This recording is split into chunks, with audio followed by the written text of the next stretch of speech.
WrestleMania की इस night को मैं ख़त्म नहीं होने देना चाहता था। हमने देखा कि रेसलमेनिया की पहली नाइट में कुछ अच्छे मैचेस थे और कुछ मैचेस रेसलमेनिया लेवल के नहीं थे, लेकिन इस नाइट के सभी मैचेस अच्छे थे। एक भी मैच ऐसा नहीं था जो बोरिंग लगा। सच में इस रेसलमेनिया से नए एरा की शुरुआत हुई है। चलिए अब बात करते हैं इस नाइट के पहले मैच की। मैंने बात करी कि इस नाइट के सभी मैचेस अच्छे थे, लेकिन इस नाइट की ज्यादातर एंट्रेंसेस भी अच्छी थी। सेथ रॉलिंस और ड्रू मैकिंटायर अपनी लाजवाब एंट्रेंसेस करते हैं, लेकिन कमेंट्री में दोनों का मजाक उड़ाया जाता है क्योंकि सीएम पंक कमेंट्री कर रहे थे। मैच की बात करें तो ये मैच अच्छा रहता है, लेकिन इसमें फिनिशर्स का जरूरत से ज्यादा इस्तेमाल होता है। मैं समझता हूँ कि फिनिशर्स से दोनों मैच को जीतने की कोशिश कर रहे थे, लेकिन फिनिशर्स के अलावा हमें दूसरे मूव्स कम देखने को मिले। मैच में ड्रू मैकिंटायर सीएम पंक से ट्रैश टॉकिंग भी करते हैं, फिर वे चौथी बार क्लेमोर मार के मैच को जीत लेते हैं और उनका क्राउड के सामने चैंपियनशिप जीतने का सपना पूरा हो जाता है। सेथ रॉलिंस इमोशनल होके वहां से जाते हैं, लेकिन ड्रू मैकिंटायर को क्या सोचती है पता नहीं।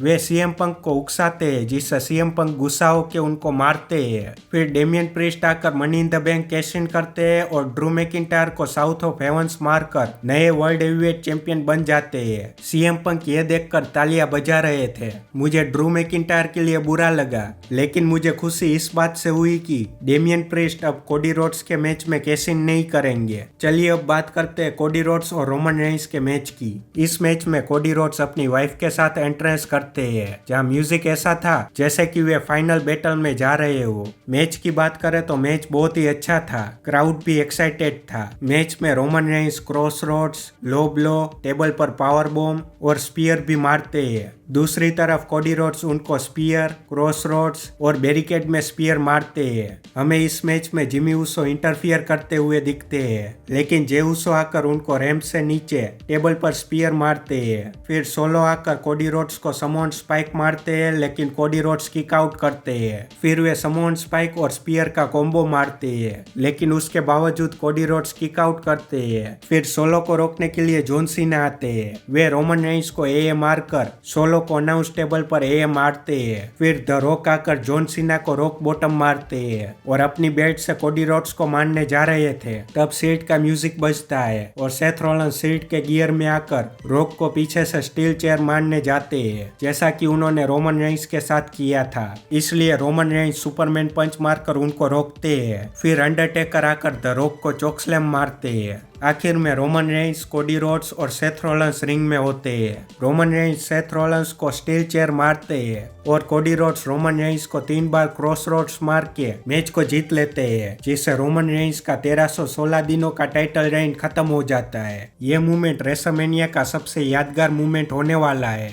मैच के बाद कोडी रोड्स अपने फ्रेंड्स और फैमिली के साथ सेलिब्रेट करते हैं और जैसा उन्होंने प्रॉमिस किया था, वे उनकी माँ के हाथों में वो टाइटल देते हैं और कहते हैं कि उनके WWE में वापस आने के पीछे 2 लोग हैं, एक ब्रूस पिचर्ड और दूसरे वो जिन्होंने इस नए एरा की शुरुआत करी है, ट्रिपल एच। फिर वे दोनों आकर कोडी रोड्स से गले मिलते हैं। फिर कोडी रोड्स सेथ रॉलिंस से हाथ मिलाते हैं। जिनको भी लगता था कि सेथ रॉलिंस कोडी रोड्स को धोखा देंगे, वे सेथ रॉलिंस के कैरेक्टर को कभी समझ ही नहीं पाए। उनको पार्ट टाइमर्स से नफरत थी, तो क्यों वे भला पार्ट टाइमर्स का साथ देंगे। अब बात करते हैं रैंडी ऑर्टन, लोगन पॉल और केविन ओवेंस के मैच की। इसमें भी सभी की एंट्रेंस अच्छी थी। केविन ओवेंस और रैंडी ऑर्टन गोल्फ कार्ट में अपनी एंट्रेंस करते हैं। मैच भी काफी एंटरटेनिंग था। पहले रैंडी ऑर्टन और केविन ओवेंस मिलकर लोगन पॉल को मारते हैं, फिर आपस में लड़ने लगते हैं। हम देखते हैं कि लोगन पॉल ब्रास नकल्स का यूज करते हैं, जिससे गुस्सा होकर रैंडी ऑर्टन उनको पंच किक मारने जाते हैं, लेकिन उनको स्पीड नाम के यूट्यूबर बचा लेते हैं, जिससे रैंडी ऑर्टन उनको अनाउंस टेबल पर आरकेओ मारते हैं। आखिर में Kevin Owens popup power bomb मारने जाते हैं, लेकिन रैंडी ऑर्टन उनको आरकेओ मार देते हैं और लोगन पॉल उनको रिंग के बाहर भेजकर केविन ओवेंस को फ्रॉग स्प्लैश मारते हैं और मैच को जीत लेते हैं। अब बात करते हैं एलए नाइट और एजे स्टाइल्स के मैच की। मैंने अपनी प्रिडिक्शन वीडियो में कहा था कि ये मैच एलए नाइट का WWE में अब तक का बेस्ट मैच होने वाला है और ऐसा ही होता है। इसमें हमें कुछ अच्छे मूव्स देखने को मिले। आखिर में एलए नाइट BFT मार के मैच को जीत लेते हैं। अब बात करते हैं final testament versus Bobby Lashley and street profits की। मुझे लग रहा था कि ये मैच कुछ खास नहीं होने वाला, लेकिन WWE स्नूप डॉग को कमेंट्री पर और बबा रे डडली को स्पेशल गेस्ट रेफरी बनाकर लाते हैं, जिससे ये मैच काफी एंटरटेनिंग बन जाता है। हम देखते हैं कि बबा रे स्ट्रीट प्रॉफिट्स को अपना आइकॉनिक टैग टीम मूव सिखाते हैं और आखिर में मोंटेज फोर्ड कैरियन क्रॉस को टेबल पर फ्रॉग स्प्लैश मार के मैच को जीत लेते हैं। चलिए अब बात करते हैं बेइली और इयो स्काई के मैच की। ये मैच बहुत ही अच्छा था। ये मैच अगर रिया रिप्ली और बेकी लिंच की जगह होता और इस मैच से कल के शो की शुरुआत होती तो ज्यादा मजा आता। मैंने ये सोचा नहीं था कि ये मैच इतना अच्छा होगा। क्राउड भी इस मैच को देखकर एक्साइटेड हो जाता है। मैच में बेइली इयो स्काई के मून सॉल्ट से किक आउट करते हैं और आखिर में बेइली रोज प्लेंट मारकर मैच को जीत लेते हैं, जिससे वे नए WWE वुमेन्स चैंपियन बनते हैं। सही में इस रेसलमेनिया से नए एरा की शुरुआत हुई है। आपका क्या कहना है इसके बारे में कमेंट में जरूर बताइए।